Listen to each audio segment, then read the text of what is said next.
فرش التراب يضمني. ڈاکٹر صاحب دو سوال ہیں، اور ایک پہ ابھی ذکر ہو گیا ہے، وہی آپ نے ماشاءاللہ بڑی اچھی بات کر دی کہ وہ سکوت اختیار کرنا چاہیے. میرا بھی وہی سوال تھا، پہلا وہی کر دیتا ہوں کہ جن آیات میں ہمیں کہا گیا ہے، روکا گیا اللہ کی طرف سے کہ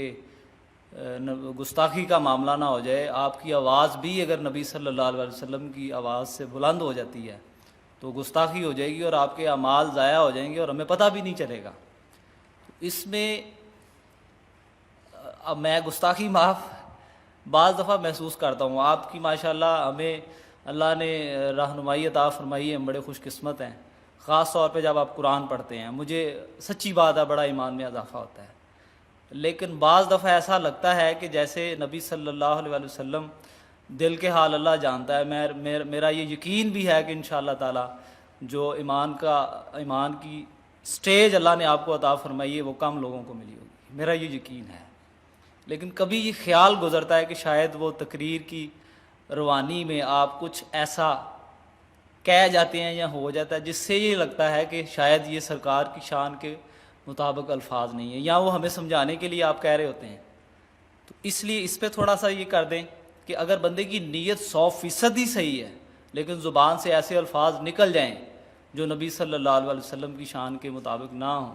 تو وہ گستاخی گنی جائے گی یا اس میں اللہ پاک معاف کریں گے. دوسرا سوال میرا یہ ذرا موجودہ دور کے بارے میں ہے کہ میں سمجھتا ہوں جتنا اللہ پاک نے آپ کو نام دیا ہے، آپ کو علم دیا ہے اللہ نے، یہ جو ہمارا سیاسی سیٹ اپ ہے، پولیٹیکل لوگ جو ہیں، ان کو میں یہ سمجھتا ہوں کہ آپ کو ضرور بلانا چاہیے. بڑے بڑے جو ہیں، اس بات پہ کیا آپ یہ ذمہ داری محسوس اپنی نہیں کرتے کہ اس دور میں یہ جو اسلام کو بدنام کر رہے ہیں اور یہ جو عجیب عجیب سی توجیہات پیش کرتے ہیں ماڈرن، میں یہ سمجھتا ہوں، میں آپ کو اپنا قائد مانتا ہوں، دینی قائد مانتا ہوں، دنیاوی قائد مانتا ہوں، میں یہ سمجھتا ہوں کہ آپ کو ایک دفعہ ان کو بلا کے، 2 دفعہ بلا کے، 4 دفعہ بلا کے کم از کم یہ تو کہنے جوگے ہو جائیں کہ ہمارا دین صحیح ہے، ہم صحیح ہیں، لوگوں کو صحیح بتا سکیں انٹرنیشنلی. یہ جو ہماری طرف آتے ہیں کہ یہ فنڈامنٹلسٹ غلط ہیں، یہ تاثر دور کرنے کی آپ کوشش کریں، اللہ آپ کو جزا دے.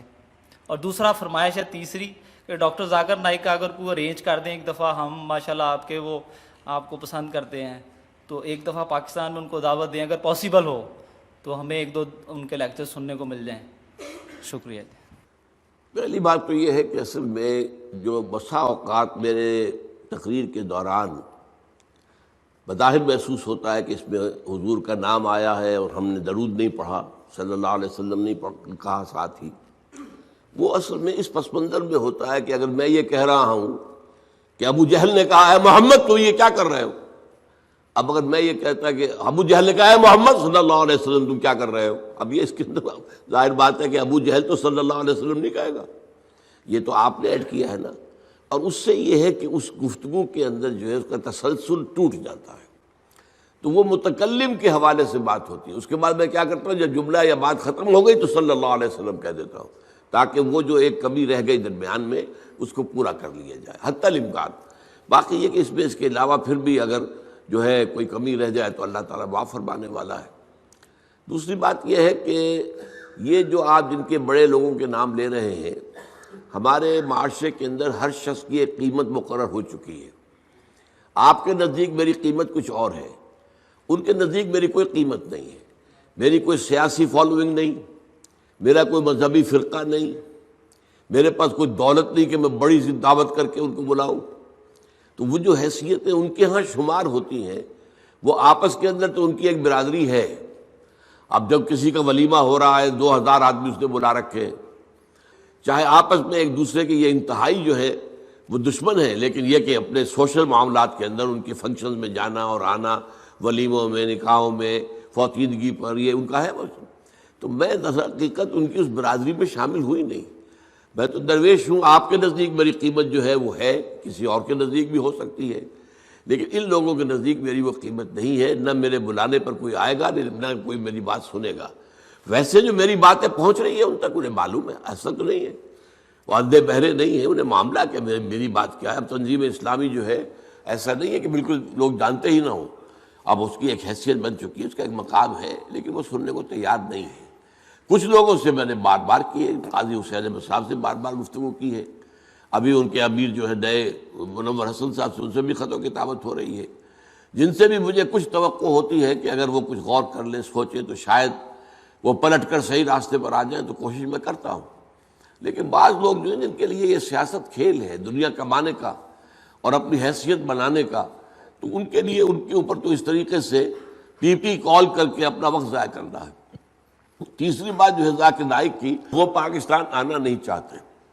یہ ان کا ڈکلیئرڈ ہے معاملہ. وہ یہ کہتے ہیں کہ ہمیں ابھی تک بھارت کی حکومت نے کچھ نہیں کہا ہے، پریشان نہیں کیا ہے، تنگ نہیں کیا ہے، لیکن ہمارے پاسپورٹ پر اگر پاکستان کا ٹھپا لگ گیا کہ یہ پاکستان گیا تھا، تو پھر اب یہاں مشکوک آدمی شمار ہوں گے،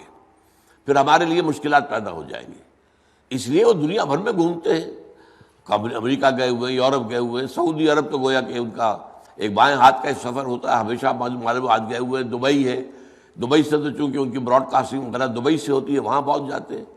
اب میرا تو دبئی میں داخلہ بند ہے، میں تو 15 سال سے میں یو اے ای میں داخل بھی نہیں ہو سکتا، ورنہ میرا خیال تھا ایک دفعہ کہ ان سے ملاقات کے لیے میں تفصیل سے ان سے کچھ بات کرنا چاہتا تھا کہ جو کام وہ کر رہے ہیں اس سے اوپر کا ایک کام ہے وہ بھی وہ کریں، لیکن موقع نہیں مل رہا، کہاں ملوں ان سے، اور وہ پاکستان آنے کو تیار نہیں ہے. میں تو حیران ہوں، مجھے اصل میں پہلی مرتبہ وہ بھارت کی حکومت کو صحیح اندازہ میرا نہیں ہوگا جو انہوں نے مجھے دے دیا وہ ویزا، لیکن اب تو وہ ویزا دینے کو تیار نہیں ہے مجھے.